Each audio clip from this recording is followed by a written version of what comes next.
Welcome back to the Human Nexus podcast. My name is Andrew Brazis. I am a business coach and private chef. Welcome back. My name is Miss Laura Machiste. I am an online tarot reader, holistic massage therapist, and energy coach.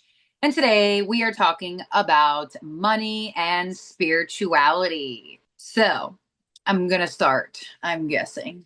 Yeah, go ahead. So, what randomly just came to my mind when I said that was the slogan, money is the root of all evil, for some Mm-hmm. reason, even though I was not thinking about that until Okay. right this second.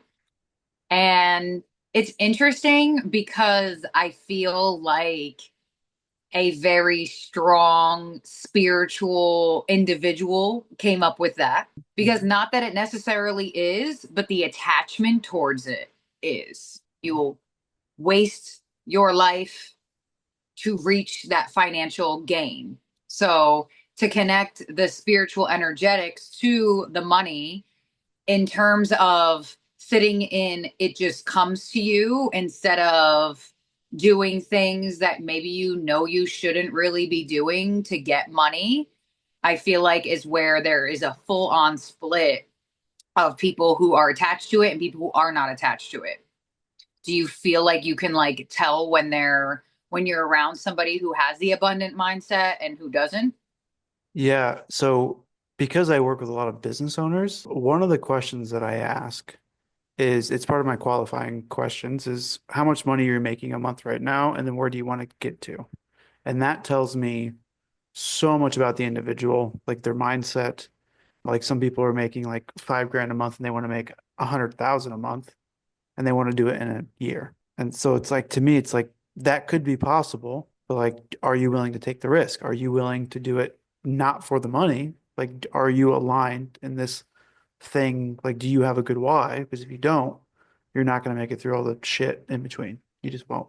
So I think so. Yeah. I think I have a pretty good, I don't know, indicator of like where people are energetically with that just by that conversation, typically. Yeah, it's so interesting how there is a different approach, yet it's still similar Mhm. in different works that we do because you are more of like full on like business growth and those types of things. And I'm more of like internal energy of like, well, Yeah. what are you doing that could be doing this? Or what can you do that could manifest this?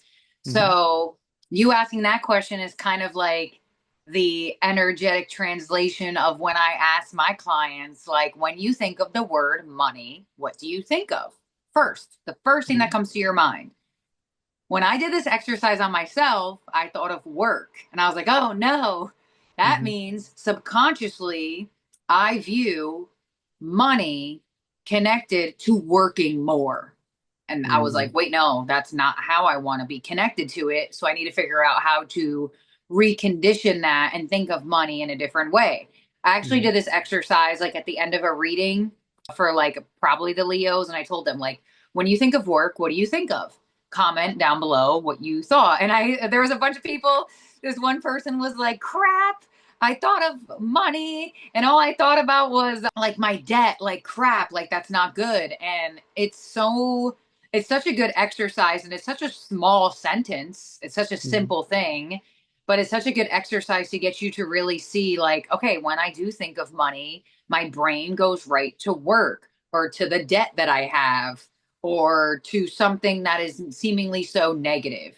So Mhm. if you think of money and think of something negative, now is your time to start today to change it to something else. So good things of changing it to is money equals freedom, money equals stability, like something that is like super positive, money equals abundance, anything along those lines that isn't something negative or isn't something that you don't want to have to do so much more of. Like, Mhm. for example, as well, money and spirituality. Everybody wants to be rich, but like you said to your client, like, do you actually want to put the work in to do so? So, for Mhm. example, say you want to be an astrology reader, right? You're doing all these advertisements for astrology readings. One of them takes off, and now you have 700 bookings, and you're like, crap, wait, I can't handle this. Hey, I thought you wanted to be an Yeah, astrologer. this is what you asked for. Yeah. Right. So, I feel like a lot of times that is something that's not perceived when it's first happening. Mhm. And Like the same thing happened to me. Like I was just telling you before, I was selling products on my Etsy shop. Mhm. They went too fast. And I was like, crap, like I can't handle packaging all of this so quickly on my own. I only have two hands. I don't want people to wait that long. I inactivated the listing. So I stopped my own money path just because of the overwhelming feeling.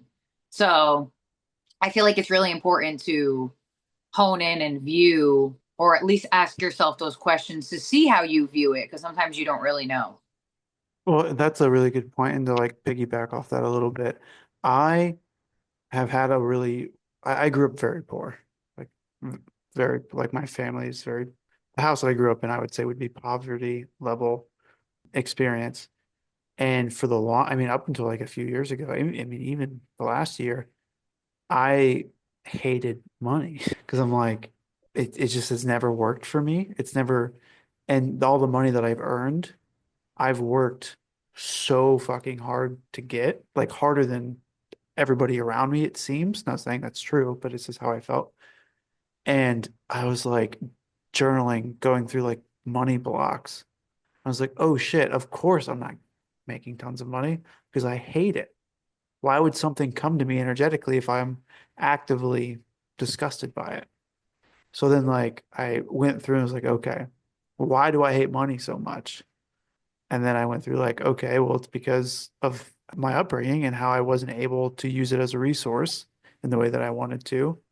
And so like journaling and shifting my viewpoint there, it completely like energetically, I feel like unblocked money for me, at least energetically. And then I saw would see money come in from that. But it's just it's an interesting point. Be like you have to know where you stand in your viewpoint of that energetically of money. Right, exactly. And it's interesting the way you put that in the sense of not, I guess you could say, like being disgusted by it, repelling it, and not even, well, not that you were actively repelling it away, but that energy that you were holding was kind of like repelling it away.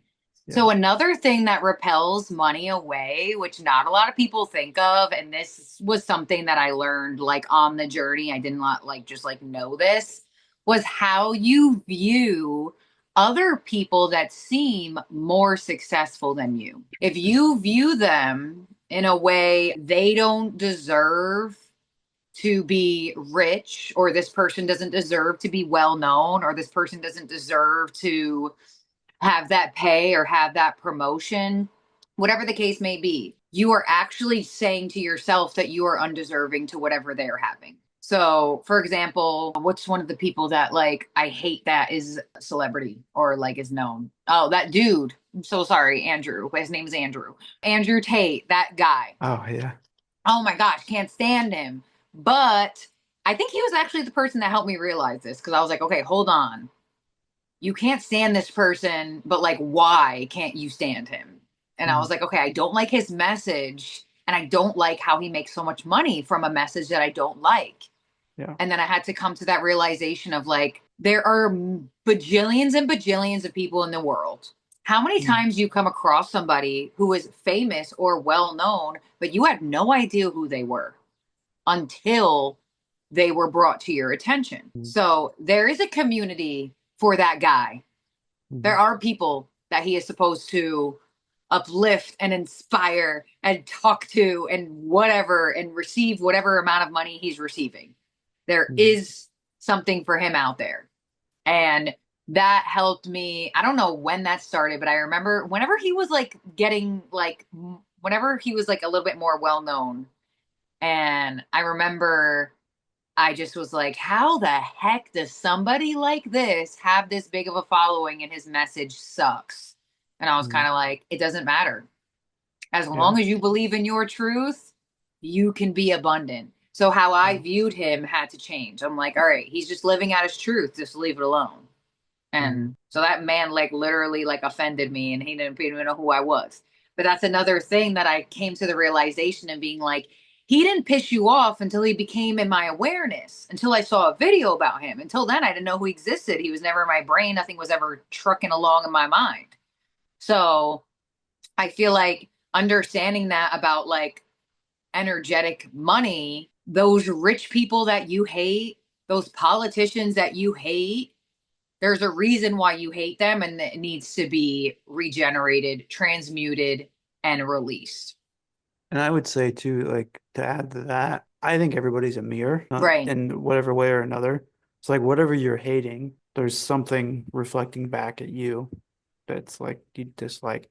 And it's something that comes up a lot for me in business meetings related to money is, I mean, I guess like lack mentality. Like if I have, three roofing clients in the same area, they're like, oh, well, there's not enough leads.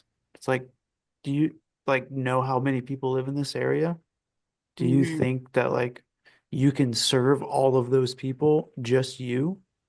No. Right. Like there's plenty. Like the world is so abundant. And I think people I mean, especially in business, get stuck in that trap of like it's a competition all the time because there's not enough. Right. And I feel like that's just a lack mentality of looking at money energetically. If you're doing something and you're really good at it, there's gonna be enough to go around. Yeah, absolutely. Yeah. And that's another thing too that I feel like people don't realize as well. Like just because they do roofing, you do roofing, they do construction, it does not mean that every single person is in that town is going to go to that one individual. And Right. it's weird because that stops a lot of people from like Mhm. starting businesses or becoming entrepreneurs or getting like random things out there. They're like, all right, well, everybody does hair. Yeah. And it's like, you know how many people in the world have hair and head and it's just like insane. And I feel like that's where it like kind of matches to the point of there are people that are well known out there. There are shows that are like the people's favorite shows or favorite movies you've never watched. You've Mhm. never even seen these people, yet they are famous enough or successful enough to have 5 seasons of this show. But just because you never engaged with it doesn't mean that other people won't. And I feel Yeah. like that's like kind of like me. Like I could have stopped myself and said like, "Oh, look at all the people who read on YouTube." I didn't care. I was like, "They're not me." So that's the difference. So I feel Yeah. like having that, well, I'm me, so let's see what I can obtain Hmm. is a really big position with money. And it's interesting that you brought up roofing and leaks because that's Oh where I yeah. want to get into the water connection. So water has a very strong connection to money. And please say it for me again. But feng shui? Feng shui. It is really important to fix your leaks. So when there's leaks around you, like your sink is leaking, your roof is leaking, that is a potential leakage of money. So instead of just leaving it there and waiting for it to get worse, it is very beneficial for you to fix leaks. Hmm. Second thing is to close your door when you're going to the bathroom, when you're in the shower. If the door is open during running water, same type of thing. It's leaking out. And the last thing would be what is it?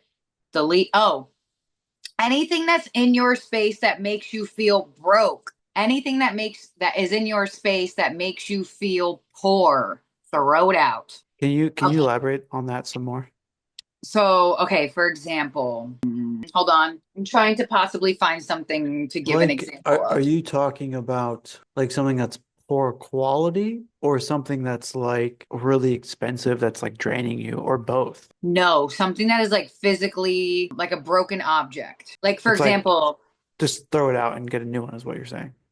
right, exactly. Yeah. A lamp that the bulb went out. Take the Mhm. bulb out and throw it away. The Yeah. dead bulb holds energy. If Yeah. you're not I going to see. replace the bulb, that's fine. Just throw out Hmm. the dead bulb. So, like Hmm. anything that's like broken, if you have like my Himalayan sea salt lamp, like the bulb in there is done. So it's just sitting there as a regular Himalayan sea salt, but it actually doesn't do anything anymore. So Hmm. like should be tossed. Anything that like makes you feel poor as well. So I don't want to say low quality things because not every, because just because something is a low quality product doesn't Hmm. mean it doesn't hold meaning to you. Yeah, I see. But for example, keeping a pair of earrings that you know you will never, ever, ever, ever Mhm. wear.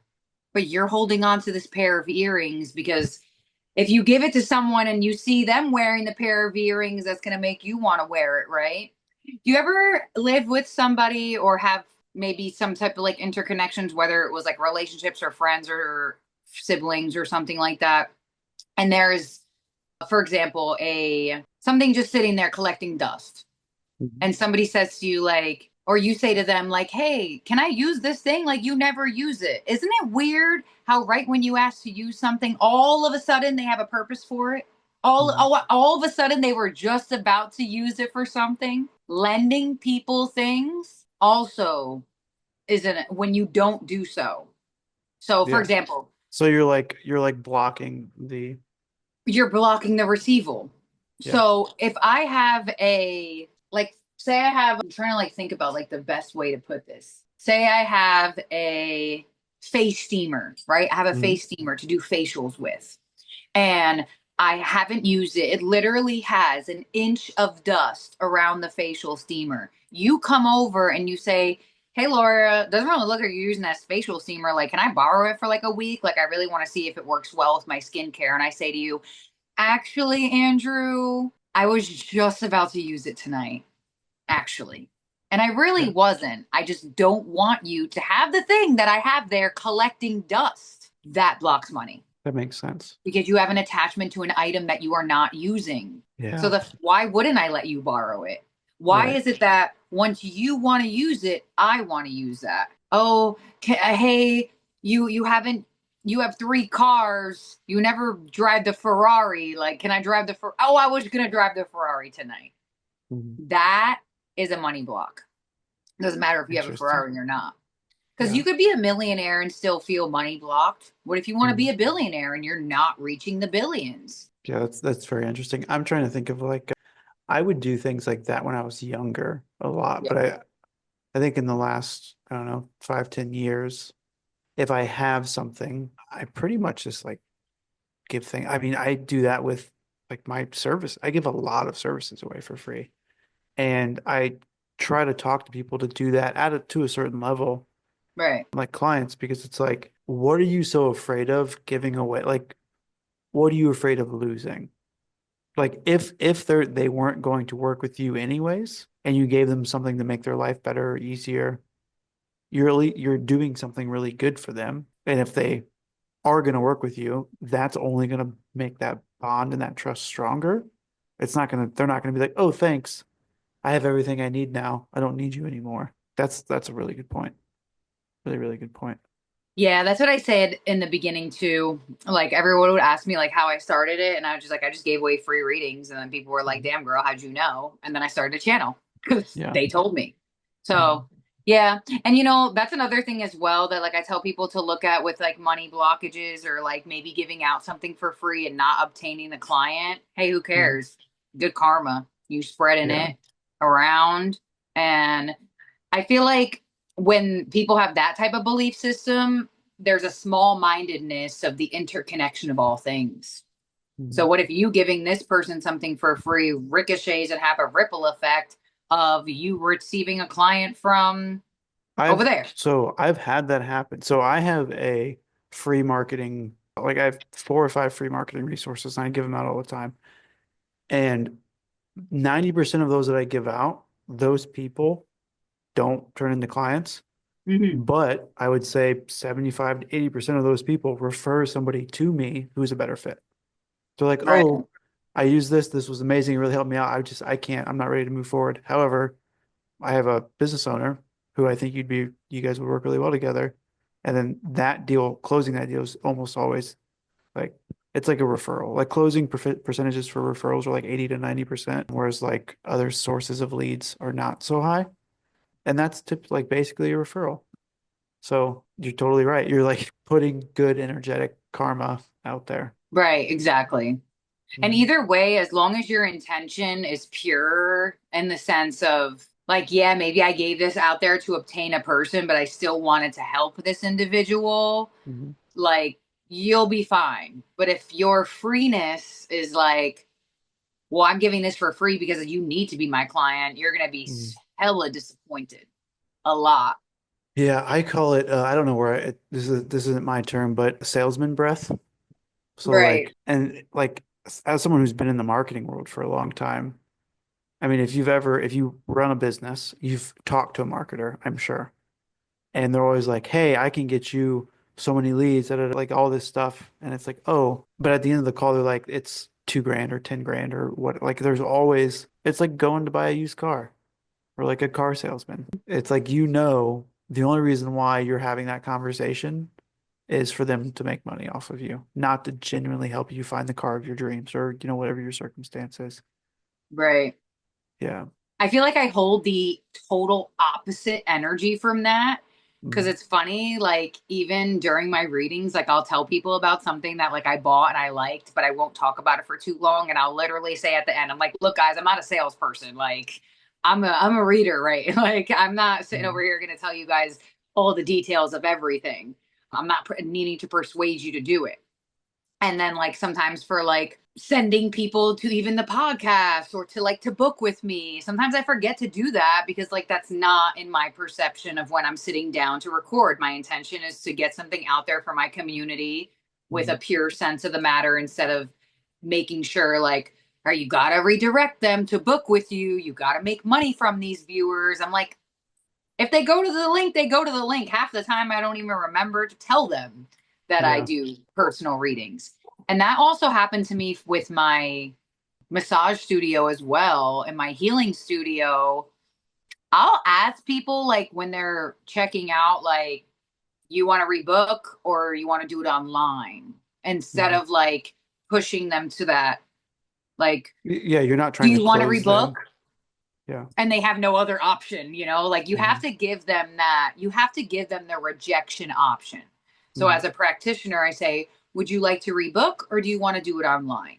And that gives them the comfortability to say, actually, yeah, I'll do it online, let me check my calendar.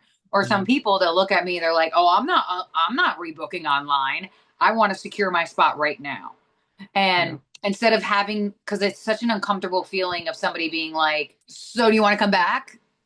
And you're like, Mhm. I mean, I do, but what's the option B to this? So Mhm. I feel like that's like super important. And now at the end of the sessions, people will look at me and I don't even ask. And they're like, all right, what you got open for June? And I'm like, oh, Yeah. hold on, let me go there. And I'll even Yeah. tell people, they'll ask me, like, how often do you think I should come back? And I'm like, for what I feel from you, maybe once a month, maybe every couple months, whatever works good for yourself, your schedule, your wallet, I'll be Mhm. here. And that makes them feel like, oh, okay, no, I'm coming back next month. I need Yeah. it. And It gives that, them their own thought process. They need yeah. to think for themselves. No, and that I think that comes across as being like a genuine human instead of like, hi, I'm just somebody who runs a business and I just want your money, Right. which people pick up on Hmm. energetically, whether they know it consciously or not. So you mentioned the water and like kind of, using that to remove blocks. Do you have anything else that you would recommend people do to remove blocks, money blocks? I would say to like I would do the work exercise first, Mhm. whatever, or the money exercise first. When you think of money, what do you think of? Because then you're Mhm. going to figure out where you are blocking yourself. And then I would, second step, see if you have any manifestation of physical pain. If you have lower back pain or anything that's in the hips or the lower lumbar, that is your body actually telling you that you are blocking your abundance. So after you go through like the mind and then the body, then figure out, because sometimes you don't need a third option. You Mhm. might do the money exercise and you're like, oh crap, I thought of debt and now I realize where I'm blocked. Or you did the body thing and you're like, oh crap, I do have lower back pain, let me like figure out where that comes from. Because everyone's going to have like a different type of experience with it because we're all different, we all heal differently, we all evolve differently and stuff like that. But I would say if you're lost at like the mind and then you're lost about the body, I would say to go to looking into how you view, not how you view, pay attention to your attitude, like when you're about to sit down to work. Pay attention to your attitude on the drive to work because there's something there that's off if you feel blocked. Either you hate going to work and you spend your time hating your life on the drive there, and you spend your time being grateful for leaving on the way back. That's blocking your money. If you, like, for example, if I don't feel okay to do a reading, I will not force myself to sit down and do a reading. Like, it's Yeah. just not happening. I'm not going Mm. to do it. So if you sit down to work at your desk and you're just kind of like, oh, this is the worst day ever, this is horrible. Like, if you can't figure out like your mentality towards it or your body's physical manifestation of the blockage, you have to figure out what you're doing in the experience of making the money that is blocking you. There is a certain type of attitude that's there towards it. And I tell a lot of people too, if your job is stressful, but you make a lot of money there, stop talking about it. Go home and shut up. Like, seriously. Yeah, like Because, disconnect from the, yeah. right, exactly. And because there's only so much, if you can complain about something for so long until you actually are to the point of changing it.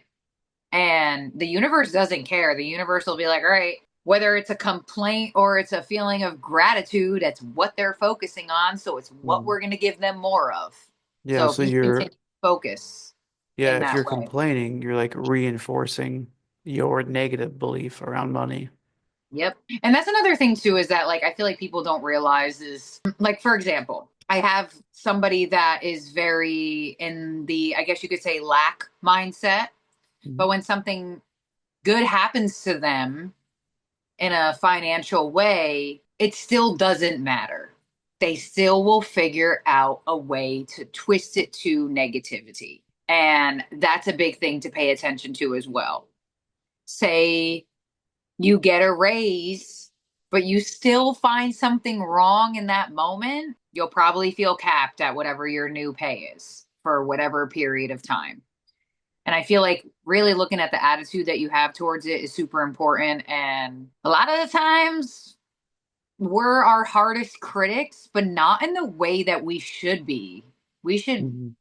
it's not bad to reflect and be towards self of like what needs to change or what to evolve. But when you sit in self critic, you're probably sitting in victim. Mhm. And whoever's in charge is going to be at play. If the victim is in charge of complaining that day, or if the self critic is in charge of complaining about self that day. Finding that middle ground of saying, like, all right, let's just reflect and change is what people miss usually. They either sit in self critic or they sit in victim, and they don't find that middle. So for me, the middle is just overwhelmingly gratitude, just being like, even if it's like, I don't know, like I have clients that pay me for like web hosting and it's like $30 a month. And it's like, sweet. They paid like Mhm. amazing. Yeah, I think that's all really important stuff. Right. Well, Yeah. that's a good point because a lot of the times that happens. It's like, why to make $300 today? So I'm pissed. Okay, Mhm. but you made $50. So you're Mhm. not grateful for that $50 you made. What if you didn't make that $50 anyway? Then you would be like, oh, I made nothing. Mhm. So seeing where that like complainer goes is important for money Yeah. because we don't realize it because we find it as an excuse. People Mhm. say, well, who are you to tell me that I'm complaining about money? I have to find a living. I have to house. I have to this. I have to this. It's almost like they find this excuse to complain about it, if that makes Mhm. sense. And if you're there, yeah, you're gonna need a couple steps to get out of that. Yeah. And it's also like that to me is going back to like lack mentality. Like you don't believe that there is either you don't believe either you're worthy of that money or you're good enough to receive it or you're not good enough at your job or whatever, or you don't feel like there's enough for you. Like there's not Hmm. enough to go around. I was gonna add to that, but yeah, I think it's a lack mentality personally. Yeah. So hopefully, after watching this episode, it sheds some light on some type of ways that you could be blocking yourself without being fully aware of it and make those needed reflections in shifting. And, or if you feel like you are just on the vibration, abundant, manifesting things, just keep that vibration high. And I feel like the most important thing I would have to say for the people that kind of feel like they get what they want in terms of financial things is to try your best to like spread the good word, you know? Like try to get other people to be on that vibration because like we don't have like just as me as somebody who owns a healing space, like I am not the healer. I give you the field of my energy to heal with. And you do it or you don't. And it's the same type of thing for people who have that super strong, abundant mindset. Like I can only speak life into you, but I can't make you live, you know? Yeah. Damn, that's a good That's really quote. good. That is good. Okay. That's a good one. So next episode will be Astro Talks Part 6, and we'll be doing days of the week. Yeah, so I actually do sell numerology reports where I Mhm. do go over your life path number Mhm. and go over your favorable days of the month, which kind of goes hand in hand with this, but obviously that's something that is individualized per client. Mhm. But for the next episode for Astro Talks, we're going to go over like each day and what it means on a planetary level, as well as the things that you could do in rituals on those days to use the energy of the day. So that should be a really fun and informational episode. Yes, looking forward to it. If you guys have anywhere that money and spirituality has met in your life that's been abundant for you, please share in the comments below. Yes, and I'll see and talk to everybody soon. Have a great one. Don't forget to subscribe. Thank you. Bye. Bye.